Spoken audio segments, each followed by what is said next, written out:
साल हो जाएगी। वो इस तरह कर लेते, 11 को डबल कर लेते तो बता देते कि 22 हो जाएगी। तो ये टोटली गलत है। और अक्सर यूट्यूब पर जो लोग बैठे हुए हैं वो भी इसी तरह से इसको सॉल्व करते हैं और डायरेक्ट आपको बता देंगे कि 22 ईयर्स। ये टोटली गलत है, ठीक है। इसको आपने किस तरह सॉल्व करना है मैं आपको बताता हूँ। यहाँ पे आप समझे पहले क्वेश्चन को। जब अली की उम्र 5 साल थी तो उस टाइम सिद्रा की उम्र डबल थी। फिर देखिए 5 साल से अली की उम्र क्या हो गई, 11 साल हो गई।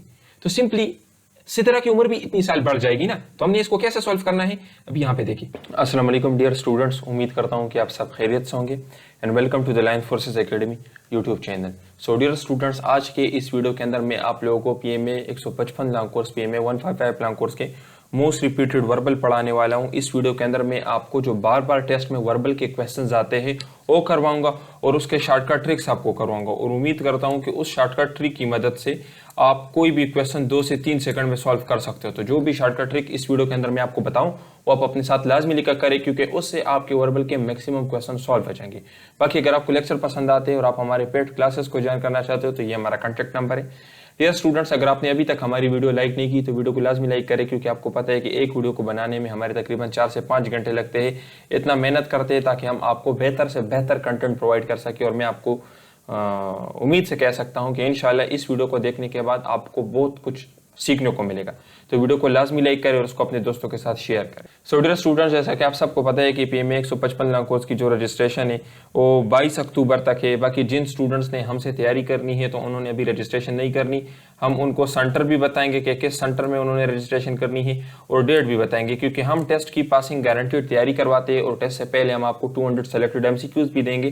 तो इसलिए अगर आप हमसे नोट्स लेना चाहते हैं या हमारे क्लासेस ज्वाइन करना चाहते हैं तो आप लोग रजिस्ट्रेशन अपनी मर्जी से ना करें, बल्कि हम आपको जो सेंटर बताए, जो डेट बताए, आप उसी सेंटर में उसी डेट को रजिस्ट्रेशन कर लेना ताकि हम आपको तैयारी करवा सके उसी के हिसाब से। और जो हम आपको सेलेक्टेड एमसीक्यूज देते हैं टेस्ट से एक दिन पहले, टेस्ट डेट और टेस्ट टाइम के मुताबिक, तो भी आपको फिर मिल सके, ठीक है।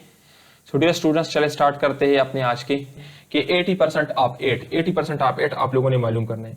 तो अगर आपके इनिशियल टेस्ट में इस तरह का क्वेश्चन आ जाए तो फिर आप सॉल्व करने लग जाते हो कि अभी इसको मैंने कैसे सॉल्व करना है। लेकिन यहाँ पे मैं आपको एक शॉर्टकट ट्रिक बताता हूँ। शॉर्टकट ट्रिक ये है कि इसका जो पहला डिजिट है इसको आपने इसके साथ मल्टीप्लाई करना है। तो देखिए 8 multiply by 8 is equal to 64, ठीक है।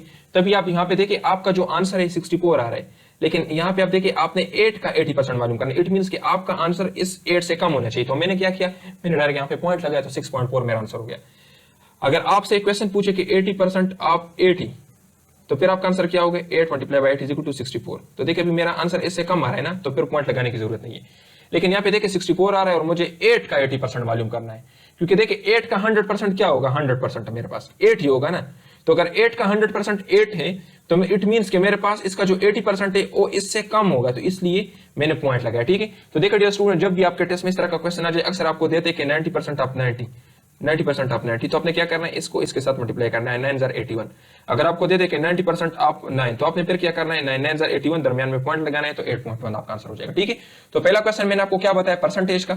अगर इस तरह के इक्वल डिजिट्स आपको दे दे और उसका आपको कहे कि परसेंटेज मालूम करे, तो आपने जस्ट पहले डिजिट्स को मल्टीप्लाई करना है और आपका आंसर हमेशा उस नंबर से कम आएगा जिसकी आपने परसेंटेज मालूम करनी है। जिस तरह यहाँ पर हमने 8 की 80% मालूम करनी थी तो मेरा आंसर 6.4 था। यहाँ पर मैंने 90 का 90% मालूम करना था तो इसलिए मेरा आंसर 81 था। यहाँ पर मैंने 9 का 90% मालूम करना था तो इसलिए मेरा आंसर 8.1 था। तो ये मेरा पहला क्वेश्चन हो गया परसेंटेज से रिलेटेड, ठीक है। दूसरा क्वेश्चन मेरा क्या है कि फेसेस ऑफ प्रिज्म, प्रिज्म के कितने फेसेस होते हैं। ये क्वेश्चन अक्सर इनिशियल टेस्ट में आता है, काफी मरतबा पिछले कोर्सेज में भी रिपीट हो चुका है, तो इसको मैं बेहतरीन तरीके से सॉल्व करवाता हूं। देखिए सबसे पहले ये मैंने यहाँ पे एक प्रिज्म दिया हुआ है, ठीक है। आप लोग इसको समझे, 3 चीजें मैं आपको यहाँ पे करवा रहा हूँ, ठीक है। एक हम करेंगे फेसेस, ठीक है, एक हम करेंगे वर्टिसेस, ठीक है, ठीक है। तो ये आप लोगों ने यहाँ पे कवर करने हैं, ठीक है, फेसेस वर्टिसेस। वर्टिसेस किसे कहते हैं, इन कोनों को कहते हैं, ठीक है। ये जो आपको कोने नजर आ रहे हैं ये आपके वर्टिसेस है। तो अगर आप लोग यहाँ पे देखें तो टोटल वर्टिसेस कितने बनते हैं, 6, ठीक है। अभी हम बात करते हैं फेसेस के ऊपर। तो देखिए फेसेस कितने हैं, एक आपका ये जो आपको नजर आ रहा है, एक फेस आपका ये हो गया, ये आपका 1 हो गया, ठीक है। इसी तरीके से एक आपका नीचे जो नजर आ रहा है ये आपका 2 हो गया, एक आपको ये वाला नजर आ रहा है ये आपका 3 हो गया, एक आपका ये वाला नजर आ रहा है ये आपका 4 हो गया, एक आपको ये वाला नजर आ रहा है ये आपका 5 हो गया। तो फेसेस इसके कितने हो गए, 5, ठीक है। तो अगर आपसे पूछे कि प्रिज्म अक्सर ये प्रिज्म के बहुत सारे टाइप्स है, लेकिन वो अक्सर आपको प्लेन प्रिज्म के बारे में बताते, ठीक है। अगर आपको जस्ट दिया हो कि प्रिज्म के कितने फेसेस है तो इट मींस कि वो प्लेन प्रिज्म की बात करो। प्लेन प्रिज्म इस तरह का होता है, ठीक है। तो बस फिर आप लोगों ने ये नहीं कि ट्रायंगुलर प्रिज्म है या रेक्टेंगुलर प्रिज्म है, उन चीजों में कंफ्यूज नहीं होना, बस डायरेक्ट आपने ये आंसर देना है, ठीक है। अक्सर आपके इनिशियल टेस्ट में फेसेस का क्वेश्चन पूछते हैं, तो अगर आपसे फेसेस का क्वेश्चन पूछे तो आपका आंसर क्या होगा, 5। अगर वर्टिसेस का क्वेश्चन पूछे तो वर्टिसेस का आपका आंसर क्या होगा, वर्टिसेस के कितने 6। अगर एजेस का क्वेश्चन पूछे कि इसके एजेस कितने तो फिर आपका आंसर क्या होगा। अभी एजेस को भी हम काउंट करते हैं, ठीक है। यहाँ पे तो देखिए अभी हम एजेस को काउंट करेंगे। यहाँ पे देखिए 1 2 3 4 5 6 7 8 9, ठीक है। तो हमारे पास एजेस कितने बनते हैं 9, तो ये आपका हो गया। तो अगर आपसे फेसेस का पूछे तो आपने आंसर देना है 5, अगर वर्टिसेस का पूछे तो आपने आंसर देना है 6, और अगर एजेस का पूछे तो आपने आंसर देना है 9। वहां पर अक्सर आपसे फेसेस का पूछा जाता है तो आपने बस 5 याद करना है। और आप लोगों ने इस चीज में कंफ्यूज नहीं होना कि ट्रायंगुलर है, रेक्टेंगुलर है या स्क्वायर प्रिज्म है, क्या है, उस चीज को साइड पे कर ले। वहां पर आपसे जो आंसर पूछते हैं अक्सर प्लेन प्रिज्म का पूछते हैं। तो ये जो मैंने यहाँ पे तस्वीर दिया है ये प्लेन प्रिज्म है, ठीक है। तो इसका ये हो गया। बाकी देखिए स्टूडेंट, प्रिज्म से रिलेटेड एक और भी क्वेश्चन आपसे पूछा जा सकता है। आपसे ये भी पूछ सकते हैं कि इसके रेक्टेंगुलर फेसेस कितने हैं, रेक्टेंगुलर फेसेस और ट्रायंगुलर फेसेस। तो देखिए ये मैंने प्रिज्म दिया है, तो अगर आप लोग इसके इस वाले फेस को देखें और इस वाले फेस को देखें तो ये आपको किस तरह नजर आ रहे हैं, ये आपको ट्रायंगुलर नजर आ रहा है। तो ट्रायंगुलर फेसेस इसके कितने हैं, आपका आंसर होगा 2। इसी तरीके से अगर हम देखें तो इसके रेक्टेंगुलर फेसेस कितने हैं, तो देखिए 1 2 और एक ये जो नीचे आपको नजर आ रहा है ये है, ठीक है। मींस 1 2 और 3। तो इसके रेक्टेंगुलर प्रिज्म कितने हैं, रेक्टेंगुलर फेसेस कितने हैं, इसके है आपके पास 3। तो ये आपसे पूछे जा सकता है। देखिए मैंने आपको बताया कि प्रिज्म के टोटल फेसेस कितने होते हैं, 5 है, ठीक है। अभी 5 में से 2 आपके पास ट्रायंगुलर है और 3 आपके पास रेक्टेंगुलर है। तो अगर आपसे पूछे कि आपके पास प्रिज्म के फेसेस कितने हैं तो आपका आंसर होगा 5। अगर आपसे पूछे कि प्रिज्म के ट्रायंगुलर फेसेस कितने हैं तो आपका आंसर होगा 2। अगर आपसे पूछे कि प्रिज्म के रेक्टेंगुलर फेसेस कितने हैं तो आपका आंसर होगा 3, ठीक है। तो ये प्रिज्म से रिलेटेड जो मोस्ट रिपीटेड क्वेश्चन है आपसे पूछे जा सकते हैं, ठीक है। अभी देखिए नेक्स्ट क्वेश्चन क्या है कि एक बंदे ने किताब खरीदी 500 रुपए की और उसको 20% प्रॉफिट के साथ भेजा। आप बताएं कि उसकी कीमत क्या थी, किस कीमत में उसने किताब को भेजा है, ठीक है। तो हमने ये बताना है कि देखिए बंदे ने किताब ली 500 की और 20% प्रॉफिट के साथ उसने किताब को भेजा। तो आप बताएं कितने पैसों में उसने किताब को भेजा, ठीक है।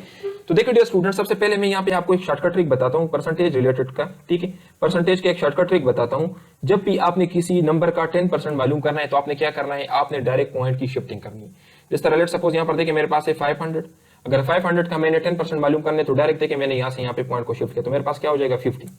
तो 50 मेरे पास क्या है, 500 का 10% है। इसी तरीके से अगर मैं आपको कहूँ कि 333 का 10% क्या है तो देखिए सिंपली आप यहाँ से पॉइंट को शिफ्ट करें तो 33.3 आपके पास 10% हो गया। अगर मैं आपको कहूँ कि अच्छा मुझे बताएं 199 का 10% क्या है तो पॉइंट को शिफ्ट करें 19.9 आपके पास 10% हो गया। उम्मीद करता हूँ कि इसमें आपको कोई कंफ्यूजन नहीं होगी। 10% का तरीकेकार मैंने आपको बता दिया है। तो अभी देखिए यहाँ पे मैं आपको बताता हूँ 500 का मेरे पास 10% कितना हो गया, 10% मेरे पास हो गया 50। अगर 10% मेरे पास 50 है तो 20% इसका कितना हो जाएगा, 20% इसका 100 हो जाएगा ना, क्योंकि इसको डबल कर लेंगे तो 100 हो जाएगा। तो अभी देखिए आपके पास 20% प्रॉफिट अगर उसने बेचा है तो कितने आए 20% 100। तो इट मींस कि उसकी सेलिंग प्राइस कितनी हो गई, 500 के साथ 100 जमा कर ले तो 600।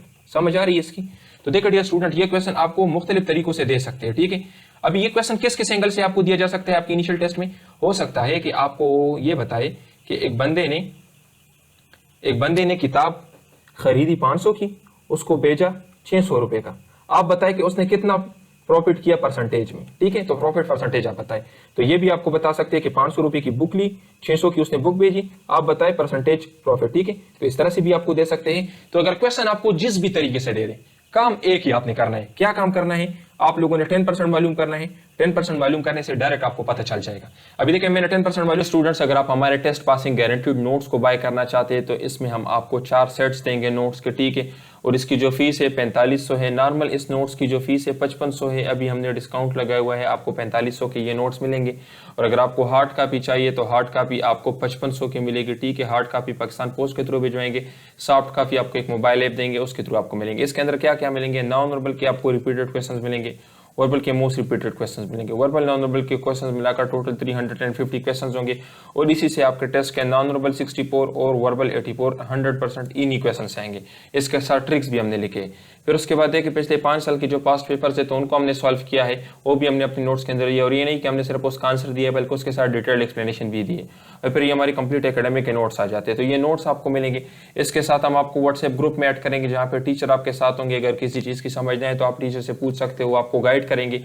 बाकी आपके टेस्ट से एक दिन पहले आपके टेस्ट डेट और टेस्ट टाइम के मुताबिक हम आपको 200 सेलेक्टेड एमसीक्यूज भी देंगे और इन सबको मिलाकर आपका टेस्ट गारंटी के साथ क्लियर हो जाएगा। आपने अगर हमारा रिजल्ट नहीं देखा तो आप हमारा रिजल्ट चेक कर सकते हैं, यूट्यूब के कम्युनिटी सेक्शन में भी आपको मिल जाएगा। इसके अलावा एक लेक्चर मैं अपलोड कर चुका हूं टेस्ट पासिंग गारंटीड नोट्स के ऊपर, मैं नोट्स के ऊपर एक लेक्चर अपलोड कर चुका हूं, आप देख लो, उसमें मैंने अपने नोट्स दिखाए हैं। तो अगर आप लोगों ने इनके डेमो देखने हैं तो उसमें आपको मिल जाएगा, उसमें हमारा रिजल्ट भी अवेलेबल है। अभी 155 लाख कोर्स चल रहा है, 154 लाख कोर्स में हमारे 300 से ज्यादा स्टूडेंट्स अपने इनिशियल टेस्ट क्लियर कर चुके हैं, उनका रिजल्ट अवेलेबल है। बाकी इंटरव्यू की भी हम तैयारी करवाते हैं, इंटरव्यू की भी हमारे पास कोर्सेज। अगर ये क्वेश्चन में देखो तो मेरे पास 50 आ रहा है, तो बस मुझे पता चल गया कि अभी देखिए 20% अगर मैं मालूम करूं तो 20% मेरे पास 100 आएगा। यहाँ पर उसने किताब 600 का भेजा, इट मींस कि 20% प्रॉफिट के साथ उसने भेजा, तो प्रॉफिट का परसेंटेज कितना हो जाएगा 20%। यहाँ पे डायरेक्ट उसने मुझे बताया कि 20% प्रॉफिट के साथ भेजा, आप किताब की कीमत मालूम करें, तो भी मैं मालूम कर सकता हूं।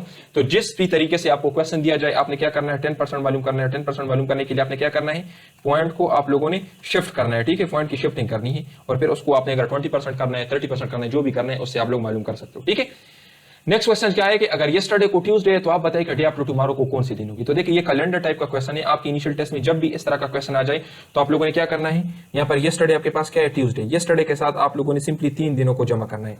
जिस तरह देखिए येस्टरडे को ट्यूसडे, अगर इसके साथ में एक दिन जमा करूं तो मेरे पास हो जाएगा वेडनेसडे, ठीक है। अगर दूसरा दिन जमा करूं तो मेरे पास हो जाएगा थर्सडे, अगर तीसरा दिन जमा करूं तो मेरे पास हो जाएगा फ्राइडे। तो इसका आंसर क्या हो जाएगा, फ्राइडे। तो जब भी आपकी इनिशियल टेस्ट में इस तरह का क्वेश्चन आ जाए जिसमें आपको येस्टरडे दिया हो और डे आफ्टर टुमारो आपसे पूछा गया हो कि आप डे आफ्टर टुमारो मालूम करें, तो आपने क्या करना है, आपने सिंपली येस्टरडे के साथ 3 दिन जमा करना है, ठीक है। सिंपल सा ट्रिक है इसका, ठीक है। अभी देखिए नेक्स्ट क्वेश्चन क्या है कि हम न्यूज़पेपर को क्यों रीड करते हैं। तो अक्सर स्टूडेंट इसका आंसर दे देते हैं, वहां पर आपकी इनिशियल टेस्ट में इसके साथ ऑप्शंस होंगे करंट अफेयर्स और जनरल नॉलेज, ठीक है। इसी तरीके से एजुकेशन, इस तरह के ऑप्शन होंगे वहां पे, ठीक है। अक्सर ये जनरल नॉलेज और करंट अफेयर्स ये वहां पे ऑप्शंस में होते हैं। तो स्टूडेंट्स क्या करते हैं कि जनरल नॉलेज के ऊपर क्लिक कर लेते हैं, ठीक है। अभी देखिए न्यूज़पेपर क्या है, नॉर्थ, ईस्ट, वेस्ट, साउथ, इसमें इनकी खबरें होती है। तो न्यूज़पेपर को हम किस लिए स्टडी करते हैं, करंट अफेयर्स के लिए। मैं बहुत बड़ा बड़ा लिख रहा हूं क्योंकि आप अपने साथ नोट कर ले, वहां पर बहुत सारे लोग आपको कहेंगे कि फॉर नॉलेज। न्यूज़पेपर को हम नॉलेज के लिए यूज नहीं करते, जनरल नॉलेज और नॉलेज इस तरह की ऑप्शन वहां पे आपको होंगे। न्यूज़पेपर को हम नॉलेज के लिए नहीं यूज करते, न्यूज़पेपर को हम करंट अफेयर्स के लिए यूज करते हैं। अगर करंट अफेयर्स का ऑप्शन ना हो और फिर नॉलेज का ऑप्शन हो तो फिर नॉलेज के ऊपर क्लिक करें, लेकिन अगर करंट अफेयर्स का ऑप्शन हो तो सबसे पहले आप लोगों ने करंट अफेयर्स के ऊपर क्लिक करना है, क्योंकि न्यूज़पेपर्स का जो प्राइमरी पर्पज है वो नॉलेज नहीं है बल्कि वो करंट अफेयर्स है, ठीक है। अच्छा देखिए हम बच्चों को क्यों स्कूल भेजते हैं, तो इसके भी बहुत सारे ऑप्शन वहां पे दिए जाते हैं, लेकिन इसका जो बेस्ट ऑप्शन है क्या है, ग्रूमिंग। बच्चों को हम स्कूल ग्रूमिंग के लिए भेजते हैं, ठीक है, ताकि उनकी ग्रूमिंग हो जाए। नेक्स्ट क्वेश्चन क्या है कि अली की एज 5 साल है और सिद्रा की उम्र डबल है, तो आप सिद्रा की एज कैलकुलेट करें जब अली की एज 11 साल हो जाएगी। इसमें आपको यह बताया है कि अली की उम्र जब 5 साल थी तो सिद्रा की उम्र डबल थी। अभी अली की उम्र 11 साल हो गई है, तो आप बताएं कि सिद्रा की उम्र कितनी होगी। तो देखो डियर स्टूडेंट्स, इसमें अक्सर हमारे स्टूडेंट क्या गलती करते हैं कि वो यहाँ पे देख लेते हैं कि देखिए अली की उम्र क्या है, 11 साल है, अली की उम्र 11 साल है और सिद्रा की उम्र ट्वाइस है, अली की उम्र के डबल है, तो डायरेक्ट बता देते हैं कि सिद्रा की उम्र क्या हो जाएगी, 22 साल हो जाएगी। वो इस तरह कर लेते हैं, 11 को डबल कर लेते तो बता देते कि 22 हो जाएगी। तो ये टोटली गलत है और अक्सर यूट्यूब पर जो लोग बैठे हुए हैं वो भी इसी तरह से इसको सॉल्व करते हैं और डायरेक्ट आपको बता देंगे कि 22 ईयर्स। ये टोटली गलत है, ठीक है। इसको आपने किस तरह सॉल्व करना है मैं आपको बताता हूँ। यहाँ पे आप समझे पहले क्वेश्चन को, जब अली की उम्र 5 साल थी तो उस टाइम सिद्रा की उम्र डबल थी। फिर देखिए 5 साल से अली की उम्र क्या हो गई, 11 साल हो गई, तो सिंपली सिद्रा की उम्र भी इतनी साल बढ़ जाएगी ना। तो हमने इसको कैसे सॉल्व करना है, अभी यहाँ पे देखिए अली की उम्र क्या थी, अली की उम्र थी 5 साल। जब अली की उम्र 5 साल थी तो सिद्रा की उम्र कितनी थी, सिद्रा की उम्र थी 10 साल, डबल थी ना, तो इट मींस कि सिद्रा की उम्र क्या थी, 10 साल थी। अभी अली की उम्र कितनी हो गई है, 11 साल हो गई है। इट मींस कितने साल गुजर गए हैं, 6 साल गुजर गए, ठीक है, 6 साल गुजर गए ना। तो सिद्रा की भी उम्र के साथ 6 साल गुजर जाएंगे ना, तो 6 साल इसके साथ भी गुजर जाएंगे, तो इसकी उम्र के साथ भी आप 6 साल जमा कर ले तो 10 + 6 = 16 ईयर्स। तो सिद्रा की एज कितनी हो जाएगी, 16 ईयर्स, ना कि 22 साल, ठीक है। तो अक्सर मैंने स्टूडेंट्स को देखा है इस क्वेश्चन में ये गलती करते हैं कि वो डायरेक्ट 22 लगा लेते हैं और उन्होंने इस क्वेश्चन को दिया भी इसलिए होता है ताकि आप इसको गलत करें। लेकिन आप लोगों ने थोड़ा अपने ज़हन से काम लेना है, आप लोगों ने यहाँ पे देखना है। जिस तरह देखिए पहले अली की उम्र 5 साल थी तो सिद्रा की उम्र कितनी थी, डबल थी, 10 साल थी। फिर अली की उम्र 11 साल हो गई, इट मींस कि 6 साल गुजर गए, तो सिंपली सिद्रा के भी 6 साल गुजर गए तो 16 साल हो जाएंगे, ठीक है। इस तरह के बहुत सारे क्वेश्चन आपको दिए जाएंगे, डबल और ट्रिपल और फिर इंक्रीज, तो आप लोगों ने इस तरह सॉल्व करना है। अच्छा देखिए यहाँ पे क्या बताया है कि my brother sister is your mother, what am I to you. मेरे भाई की बहन आपकी वालिदा है, मेरा आपके साथ क्या ताल्लुक है। तो यहाँ पे देखिए सिंपली इस चीज को देखिए, इस तरह के क्वेश्चन आपको लंबे चौड़े तरीके से दिए जाते हैं, इसको कहते हैं ब्लड रिलेशन क्वेश्चंस। सबसे पहले मैं आपको ब्लड रिलेशन क्वेश्चन का एक शॉर्टकट ट्रिक बताता हूँ। ब्लड रिलेशन क्वेश्चन का शॉर्टकट ट्रिक ये है ना कि जो भी क्वेश्चन आपको दिया जाए उसको आप अपने मदर टंग में, अपनी मादरी जबान में आप उसको कन्वर्ट करें और आप देखें कि इसमें मुझे क्या बताया गया है। इस तरह देखिए, अभी लेट सपोज मैं पठान हूं तो मुझे पता है कि इसमें मुझे यह बताया गया है कि मेरी भाई की बहन, मेरी भाई की बहन कौन है? मेरी भी बहन है ना।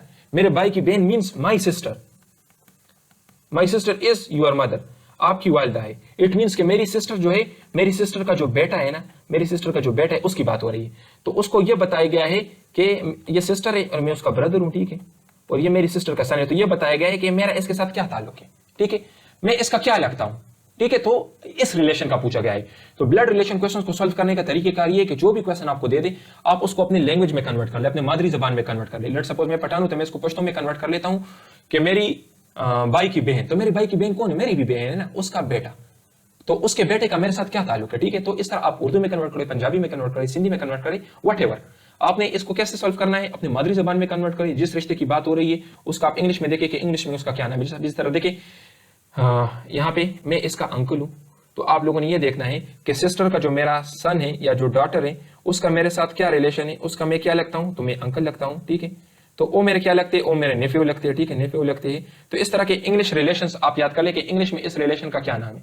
तो यहाँ पे देखिए इस क्वेश्चन का क्या है, सबसे पहले देखिए मेरे वालिद साहब और मेरी वालिदा, फिर क्या हो गए, उनका बेटा और उनकी बेटी, ठीक है, ये आ गए। हम दोनों तो यहाँ पर बहन भाई है ना, हम तो बहन भाई है ना, ब्रदर सिस्टर है, ठीक है। फिर देखिए लेट सपोज बेटे की भी शादी हो गई, बेटी की भी शादी हो गई, यहाँ पर इसके बच्चे हो गए, ठीक है, और इसके भी बच्चे हो गए। तो अभी देखिए यहाँ पे आप लोगों को इस रिलेशन का बताना है कि ये जो आपके पास नजर आ रहा है, ये जो सन है, ठीक है, या जो डॉटर है, इसका मेरे साथ क्या रिलेशन है, तो मैं इनका अंकल हूं, ठीक है। अभी देखिए मेरे जो बच्चे हैं लेट सपोज, तो वो मेरी बहन, उनकी क्या होगी, आंटी होगी, और हमारे बच्चे और मेरी बहन के बच्चे जो है वो आपस में क्या होंगे, कजन्स होंगे। तो इस तरह से आप लोगों ने इनको सॉल्व करना है, जस्ट सिंपल। अगर लंबे चौड़े प्रोसेस में आप लोगों ने नहीं पढ़ना तो डायरेक्ट आप क्वेश्चन को अपनी लैंग्वेज में कन्वर्ट कर ली और फिर देखिए कि कौन से रिश्ते की बात हो रही है, आपको आपका आंसर मिल जाएगा। ये इसका सबसे शॉर्टकट ट्रिक है, ठीक है। अच्छा देखिए यहाँ पर नेक्स्ट क्वेश्चन क्या है कि 1/3 ऑफ 10% ऑफ 120, 10% ऑफ 120 का 1/3 मालूम करना है। तो देखिए इस क्वेश्चन का तो मैंने एक पार्ट आपको बता दिया है, 10% किस तरह मालूम करना है। सिंपली 120 का 10% क्या हो जाएगा, उम्मीद करता हूं आपको आता होगा, पॉइंट को मैं शिफ्ट कर लूंगा तो 12 हो जाएगा। अभी मैंने इसका 1/3 मालूम करना है, तो 1/3 क्या किसे कहते हैं, 1/3 को कहते हैं। तो 1/3 के साथ आप इसको मल्टीप्लाई कर ले तो इससे क्या आ जाएगा, 3 4 12, तो इससे आंसर आ जाएगा 4, ठीक है। तो इस क्वेश्चन के दो ऐसे, सबसे पहले आपने 10% मालूम करना है, फिर 1/3 के साथ आप इसको मल्टीप्लाई करें। जैसा देखिए यहाँ पे मेरे पास 12 आ गया, तो 3 4 12, तो मेरे पास आंसर क्या आ जाएगा, 4, ठीक है। तो इस तरह से क्वेश्चन आपको दे सकते हैं इनिशियल टेस्ट में, आप लोगों ने इसके लिए मेंटली प्रिपेयर होना है, इसमें कंफ्यूज नहीं होना, ठीक है। तो ये बहुत इंपॉर्टेंट क्वेश्चन है। अक्सर डमास रूल से रिलेटेड भी क्वेश्चन आपको दे सकते हैं, डिवीजन, मल्टीप्लिकेशन, एडिशन और सब्ट्रैक्शन, तो ये आपको दे सकते हैं, जिसमें आपने सबसे पहले डिवीजन करनी होती है, फिर मल्टीप्लिकेशन, फिर एडिशन, फिर सब्ट्रैक्शन, ठीक है। वो कंप्लीट तैयारी करवा देंगे, ठीक है। थैंक यू डियर स्टूडेंट्स, अपना बहुत ख्याल रखें। वस्सलाम। थैंक यू डियर स्टूडेंट्स, अपना बहुत ख्याल रखें। यूट्यूब चैनल को लाजमी सब्सक्राइब करें। वस्सलाम।